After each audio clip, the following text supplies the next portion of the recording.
Hello, welcome in this video lecture. इस video lecture में हम पढ़ेंगे, जैसा कि हमने पिछले वीडियो लेक्चर में आपको बताया था, कि जो सोशलिज्म के जो डिफरेंट आइडियाज़ थे, कितने, जो रॉबर्ट ओवेन, लुइस ब्लैंक और कार्ल मार्क्स और फ्रेडरिक एंजल्स, ठीक है, इनके आइडियाज़ क्या थे सोशलिज्म के बारे में, उनके हम पढ़ेंगे। पिछले वीडियो लेक्चर में हमने क्या करा था, लिबरल्स, रेडिकल्स और कंजर्वेटिस्ट कौन कौन से थे उनके बारे में बताया था, ठीक है।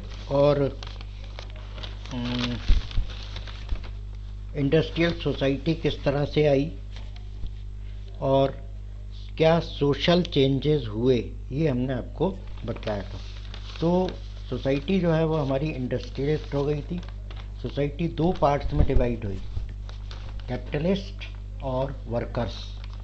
कैपिटलिस्ट कौन हुए? जो इन्होंने इंडस्ट्री जो है लगाई थी या इंडस्ट्री जिन्होंने खोली थी, और उसमें जो काम करने वाले लोग थे वो क्या कहलाए? वर्कर्स, ठीक है। अब उसी आइडियाज़ में इसको आगे बढ़ाते हुए इस वीडियो लेक्चर में हम idea of socialism by the different thinkers and philosophers, तो उनमें से जो पहले आपके जो आइडियाज़ लेंगे, हम पहले लेंगे रॉबर्ट ओवेन और लुइस ब्लैंक। तो सबसे पहले मैं आपको बता दूं कि सोशलिस्ट की जो विजन्स थे या जो आइडियाज़ थे वो डिफरेंट थे, यानी कि फ्यूचर किस तरह का होना चाहिए। ये आइडियाज़ जो थे, जो डिफरेंट लोगों के या डिफरेंट फिलोसफर्स के, डिफरेंट थिंकर्स के अलग अलग थे, ठीक है। अब जैसे उनमें से कुछ लोग जो हैं वो कोऑपरेटिव्स के आइडिया में बिलीव करते थे। अब आप ये सोचोगे भाई ये कोऑपरेटिव क्या होता है? कोऑपरेटिव मैं आपको बता दूं, कोऑपरेटिव जो होता है, जब कुछ लोग एसोसिएट हो जाते हैं। क्यों हो जाते हैं? वो एसोसिएट होते हैं, किस लिए वो एसोसिएट होते हैं? साथ साथ काम करने के लिए, राइट? बात समझ में आ गई? तो सोशलिस्ट के जो डिफरेंट विजन थे उनमें से एक था आइडिया ऑफ कोऑपरेटिव्स। कोऑपरेटिव का आइडिया का मतलब हुआ कि कुछ लोग मिल करके साथ में काम करते हैं, और जब साथ में काम करते हैं तो क्या होता है, उनका जो प्रॉफिट है, जो प्रॉफिट वो अर्न करते हैं, और उस प्रॉफिट का जो डिवीज़न होता है वो होता है उनके वर्क के अकॉर्डिंग, यानी कि जिसने जितना काम किया है प्रॉफिट में से उसका शेयर उसी रेशियो में उसको मिलेगा या उसी परसेंटेज में मिलेगा। जिसका ज़्यादा शेयर है या जिसका ज़्यादा काम है उसको ज़्यादा प्रॉफिट मिलेगा, जिसका उससे कम है उसको उससे कम मिलेगा। तो कहने का मतलब ये हुआ कि जो डिवीज़न ऑफ प्रॉफिट होगा या जो प्रॉफिट डिस्ट्रीब्यूट होगा वो उनके वर्क के अकॉर्डिंग होगा। बात समझ में आ गई होगी। अब हम जैसे आपको बताया रॉबर्ट ओवेन और लुइस ब्लैंक, इन दोनों के आइडियाज़ को हम जो है एक साथ लेंगे, ठीक है। तो रॉबर्ट ओवेन जो थे वो 1771 में हुए, और उन्होंने क्या किया कि यूएसए के थे वो, तो यूएसए में वो चाहते थे कि एक कम्युनिटी बनाई जाए जो कोऑपरेटिव बेस पे काम करे। अब कोऑपरेटिव बेस यहाँ पे बताने का कोई बात नहीं है, क्योंकि इसको हमने अभी थोड़ी देर पहले आपको एक्सप्लेन किया था कि व्हाट इज कोऑपरेटिव, ठीक। न्यू हार्मनी का मतलब होता है एडजस्टमेंट, ठीक है। तो एडजस्टमेंट किस तरह से होगा? जो प्रॉफिट डिवाइड होगा डिफरेंट पर्सन्स में उनके वर्क के अकॉर्डिंग, तो वो आराम से उसको जो है एक्सेप्ट करेंगे, ठीक है, उसमें किसी भी तरह का कोई डिस्प्यूट एटसेट्रा जो है वो नहीं होना चाहिए। दूसरी चीज़ उन्होंने क्या कही कि जो भी काम होगा वो इंडिविजुअल बेस पे नहीं होगा, वो क्या होगा, कलेक्टिव इंडिविजुअल्स के बेस पर होगा। अब कलेक्टिव इंडिविजुअल्स समझ लो, कलेक्टिव इंडिविजुअल्स का मतलब ये हुआ कि सारे लोग मिलकर काम करेंगे, यानी कि काम जो है वो आपस में डिवाइड कर लिया जाएगा, ठीक है, वर्क का डिवीजन हो जाएगा, ठीक है। जैसे मान लीजिए आपके स्कूल में कोई फंक्शन होता है, तो उसमें क्या होता है, हर एक को काम जो है वो दे दिया जाता है कि भाई तुम्हें ये करना है, तुमको ये काम करना है, तुमको ये काम करना है, जिससे क्या होता है हर आदमी की रिस्पॉन्सिबिलिटी हो जाती है कि उसे उस काम को पूरा करना है। तो इसी तरह से इसमें कोऑपरेटिव बेस पर क्या होता है, सबको वर्क जो है वो दे दिया जाता है या बता दिया जाता है भाई आपको ये काम करना है, आपको ये काम करना है, और वो इंडिविजुअल्स जो है वो कलेक्टिव बेस पर उस वर्क को करते हैं। क्योंकि जब हर व्यक्ति हर आदमी अपना अपना काम कर रहा है तो उस काम का जो आउटकम है वो कलेक्टिव बेस पे आएगा, ठीक है, और उससे जो प्रॉफिट अर्न होगा वो उनमें डिवाइड हो जाएगा। किस तरह से, उनके वर्क के अकॉर्डिंग या उनके कॉपरेशन के अकॉर्डिंग, ठीक है। ये तो आपका ये रहा। फिर नेक्स्ट आपका आता है लुइस ब्लैंक। लुइस ब्लैंक जो थे उन्होंने क्या किया, उन्होंने ये किया कि जो कैपिटलिस्ट हैं, कैपिटलिस्ट माने पूंजीपति जो पैसा लगाते हैं, ठीक है, जो पैसा लगाते हैं या पैसा इन्वेस्ट करते हैं उन्हें कहते हैं कैपिटलिस्ट, ठीक है। तो उन्होंने क्या किया कि उन्होंने ये कहा कि जो कैपिटलिस्ट एंटरप्राइजेज हैं, इनकी जो इंडस्ट्रीज कैपिटलिस्ट ने लगाई हैं उनको रिप्लेस किया जाए कोऑपरेटिव्स के द्वारा, और इन कोऑपरेटिव्स को गवर्नमेंट सपोर्ट करे, यानी गवर्नमेंट स्टेप ले या गवर्नमेंट सिक्योरिटी उनको दे, किसको, कोऑपरेटिव्स सोसाइटीज़ को या कोऑपरेटिव्स के बेस पर, ठीक है।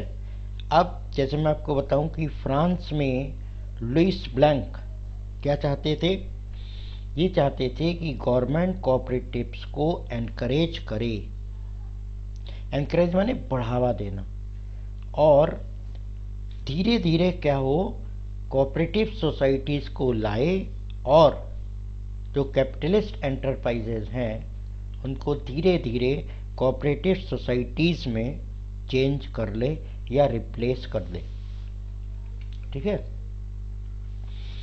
I am repeating once again कि जितने कैपिटलिस्ट एंटरप्राइजेज हैं उनको ग्रेजुअली या धीरे धीरे कोऑपरेटिव्स में चेंज कर लिया जाए, ठीक है। और हो क्या हो, और होना ये चाहिए कि जो कोऑपरेटिव्स हैं वो लोगों के द्वारा होनी चाहिए, ठीक। अब वो कोऑपरेटिव्स कैसी हों, जो गुड्स को एक साथ प्रोड्यूस करें और उनका प्रॉफिट जो है वो मेंबर्स ने जैसे जैसा काम किया है उसके अकॉर्डिंग जो है वो उनमें डिवाइड हो जाए, ठीक है। तो ये उनका जो था वो आइडिया था। अब इसमें लुइस ब्लैंक क्या चाहते थे, अभी मैं आपको इनमें डिफरेंस बताऊंगा कि दोनों के आइडियाज़ में डिफरेंस क्या था।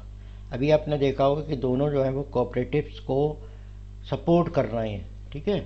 तो इसमें एक पॉइंट ये है, government should be there to facilitate the cooperatives, यानी कि कोऑपरेटिव्स को जो फैसिलिटीज़ हैं या उनकी जो प्रॉब्लम्स हैं उनको सॉल्व करने के लिए गवर्नमेंट को रेस्पॉन्सिबिलिटी लेनी चाहिए। It means problem should be solved by the government, ये government should help the cooperatives in solving their problems.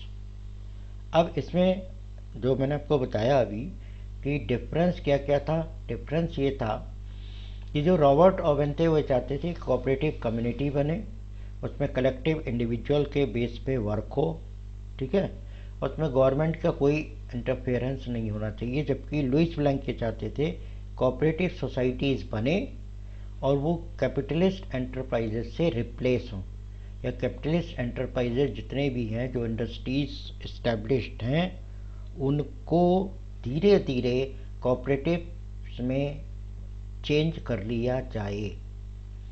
और इस वर्क में क्या हो, इस वर्क में गवर्नमेंट को रिस्पॉन्सिबिलिटी लेनी चाहिए या गवर्नमेंट उनकी जो है वो मदद करे। I think point is clear for you. And next we are taking the ideas of Karl Marx and Frederick Engels। ठीक है, तो कार्ल मार्क्स और फ्रेडरिक एंजेल्स ने अपने आइडियाज़ को क्या किया, लोगों को बताया। कैसे? उन्होंने जो सोशलिज्म का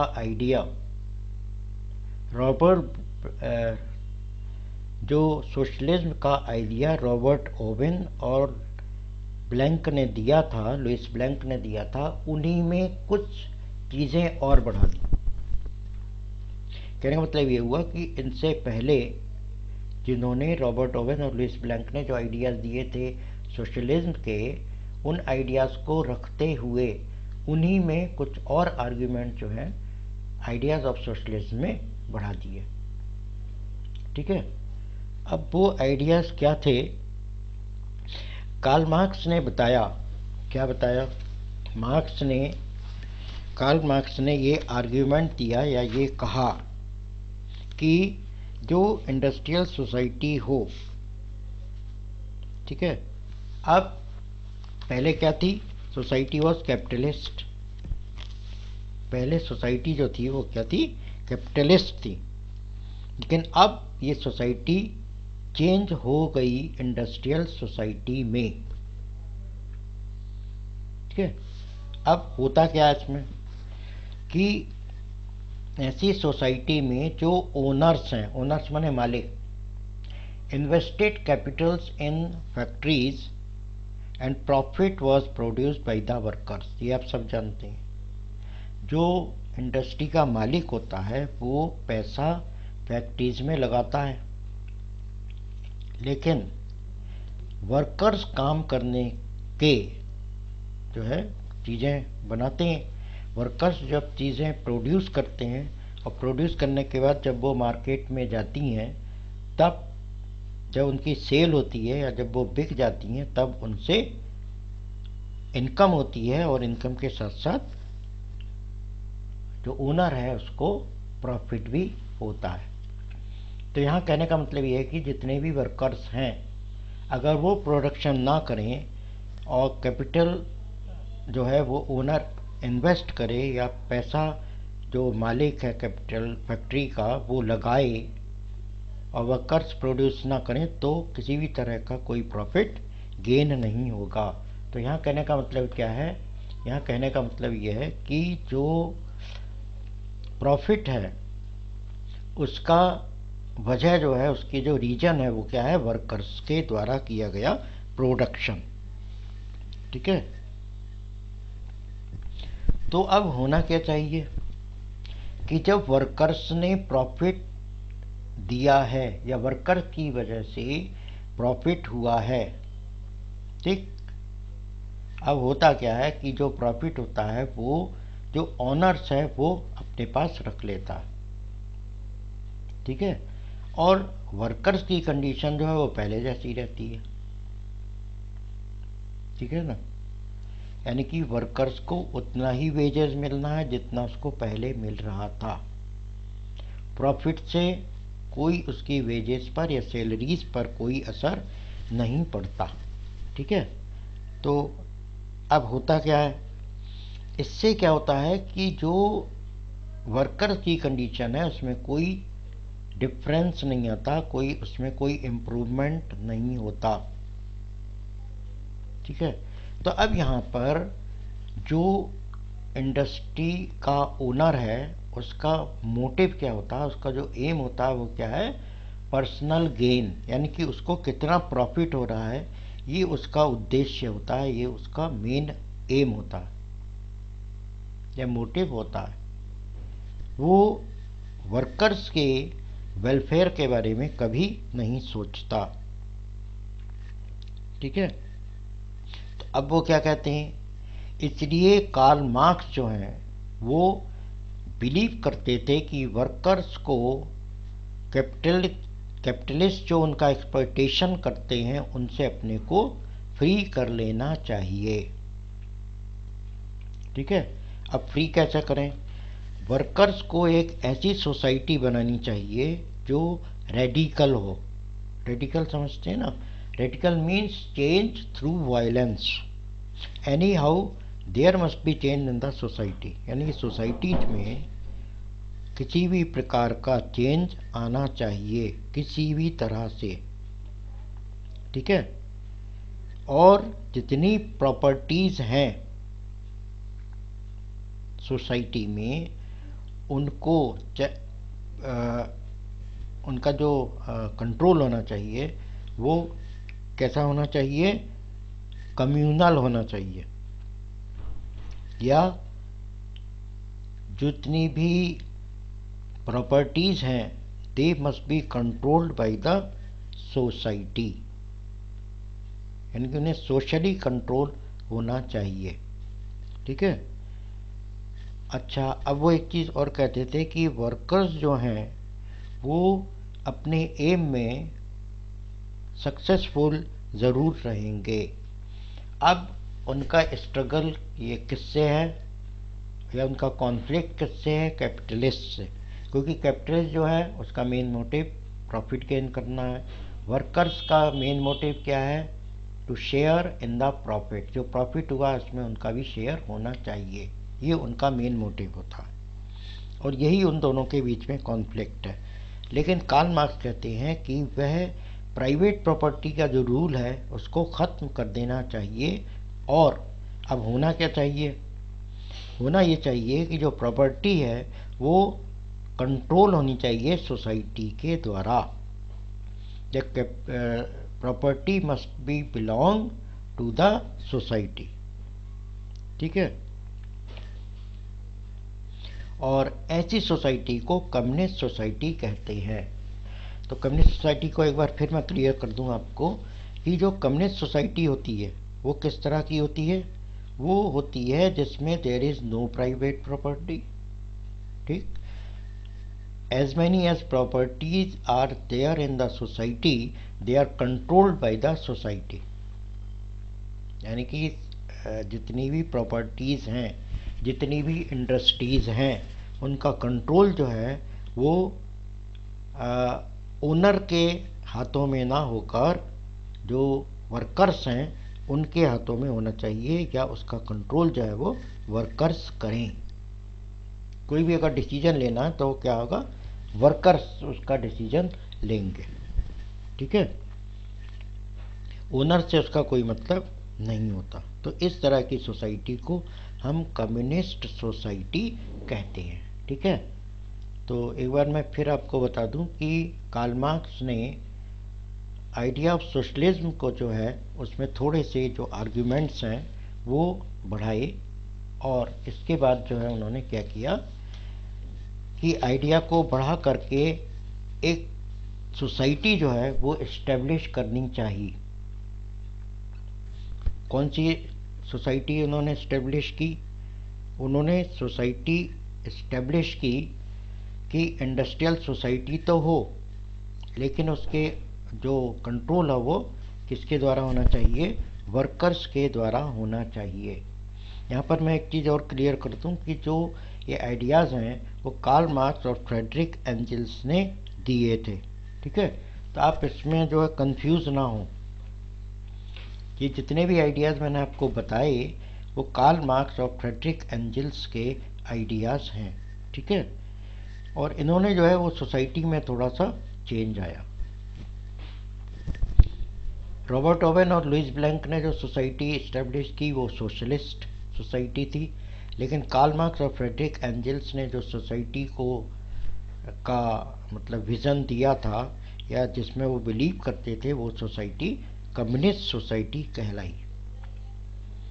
उन्होंने क्या किया कि जो वो ये मानते थे कि जो इन्वेस्टमेंट किया गया है ओनर के द्वारा अपनी फैक्ट्री में, ठीक, तो उसका जो प्रॉफिट होता है वो वर्कर्स की वजह से होता है, यानी कि वर्कर्स के ही उसका कॉज है या रीजन है प्रॉफिट गेनिंग का। इसलिए प्रॉफिट जो है वो ओनर के हाथों में ना जाकर या ओनर को ना मिल करके वर्कर्स को मिलना चाहिए।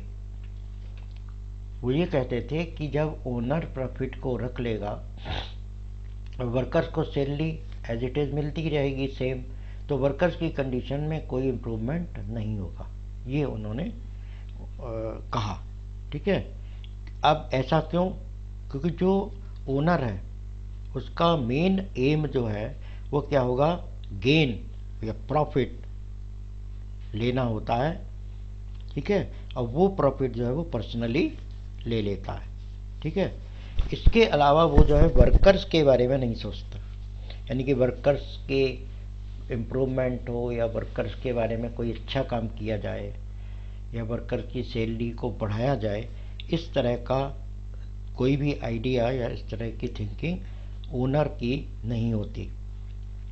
ठीक, तो ये सब वजह थी, ये सब कारण थे। मार्क्स इस बारे में कहते हैं कि वर्कर जो है वो अपने कैपिटलिस्ट के एक्सप्लॉयटेशन से फ्री कर ले।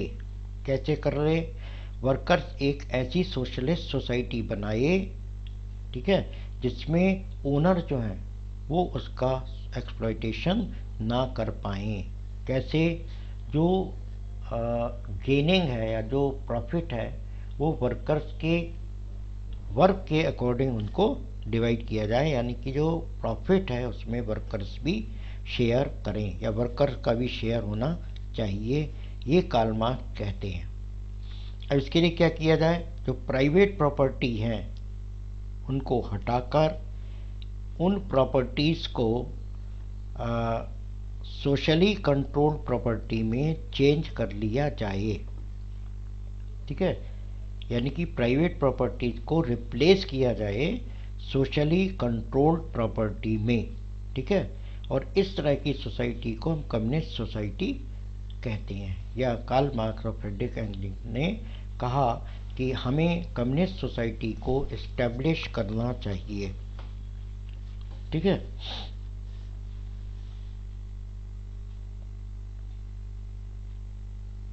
अब कोई भी जो आइडिया है वो जो है बिना सपोर्ट के नहीं चलता।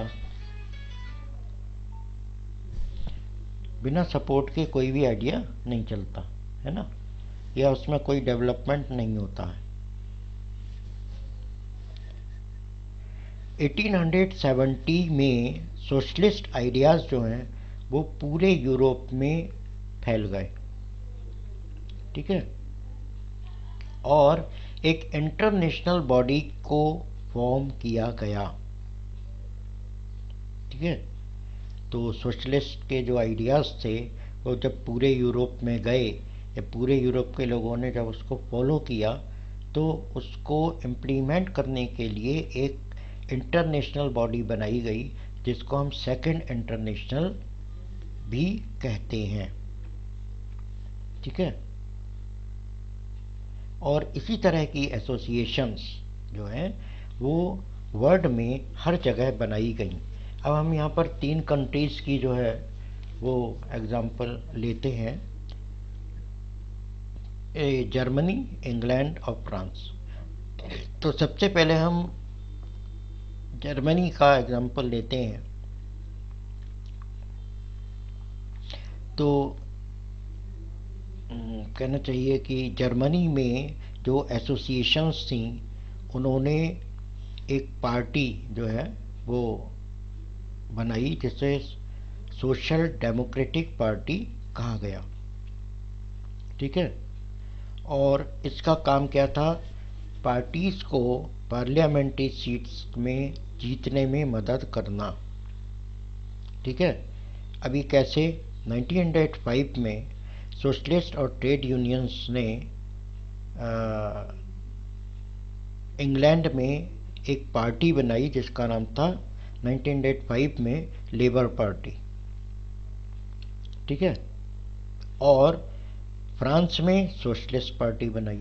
तो ये जितनी पार्टीज थी, social democratic party, labour party, socialist party, ये तीनों की तीनों जो है वो वर्कर्स से रिलेटेड थी। 1914 तक सोशलिस्ट जो है वो यूरोप में कहीं भी गवर्नमेंट बनाने में सक्सेसफुल नहीं रहे। ठीक है, पार्लियामेंट में जो है इनकी जो फिगर्स थी वो क्या थी, काफ़ी ज़्यादा थी, और उनके आइडियाज़ जो हैं वो कानून बनाने में ध्यान में रखे जाते थे। ठीक है, इतना तो होता था।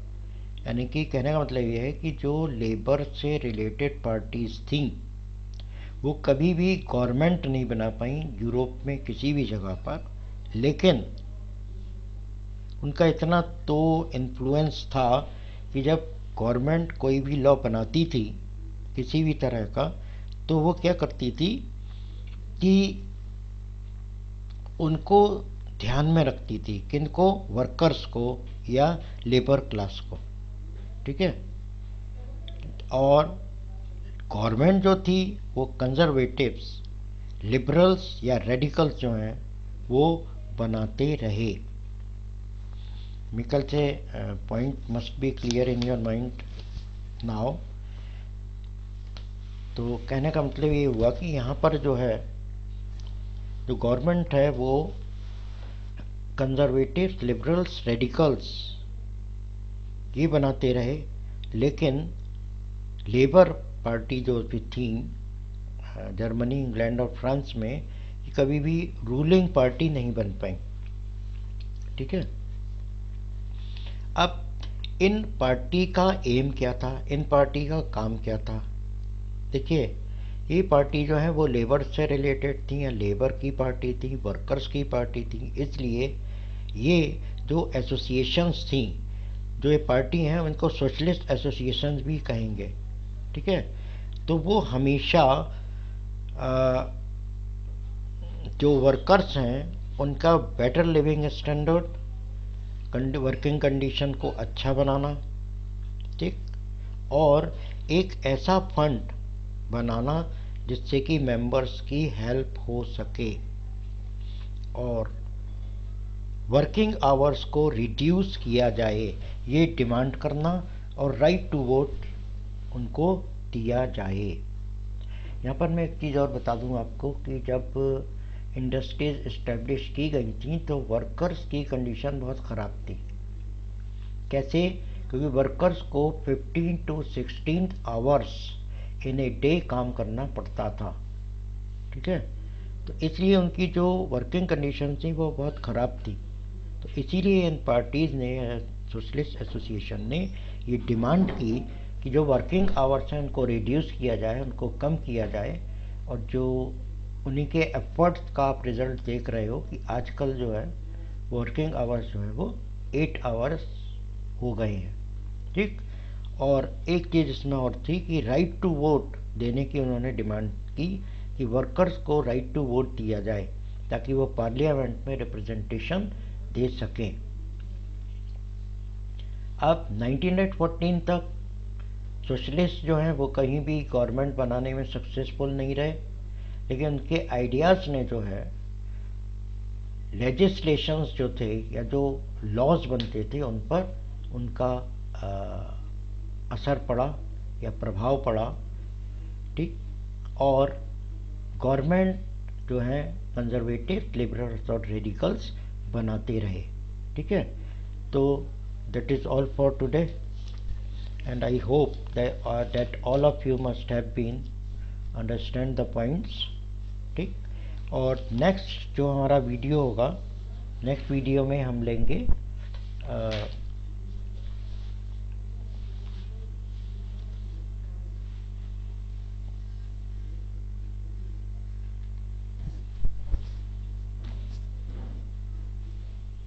तो नेक्स्ट वीडियो में हम जो है रशियन रेवोल्यूशन और 1914 में जो रशियन अम्पायर थे, ठीक है, और रशिया में उन वहाँ पर सोसाइटी किस तरह की थी, इन टॉपिक्स को जो है हम कवर करेंगे, इनके बारे में हम डिस्कस करेंगे, ठीक है। तो किसी भी रेवोल्यूशन के लिए उस कंट्री की जो सोसाइटी है उसका स्ट्रक्चर जो है वो रिस्पॉन्सिबल होता है, ठीक है। जैसे मैं आपको बताऊं, इससे पहले वाला जो चैप्टर था फ्रेंच रेवोल्यूशन, तो फ्रांस की जो सोसाइटी थी उसका जो स्ट्रक्चर था और जो सोसाइटी की जो कंडीशन थी वो आपने पढ़ी होगी, उसी की वजह से जो है वो फ्रेंच रेवोल्यूशन हुआ, ठीक है। और इसमें मेन चीज़ जो थी वो क्या थी, डिस्क्रिमिनेशन, डिस्पैरिटी, या जिसको आप बोलचाल की भाषा में कहते हो पार्शियलिटी, पक्षपात करना। देखो, अगर सारे लोग इक्वल हैं तो कोई डिस्प्यूट या कॉन्फ्लिक्ट नहीं होगा, ठीक है।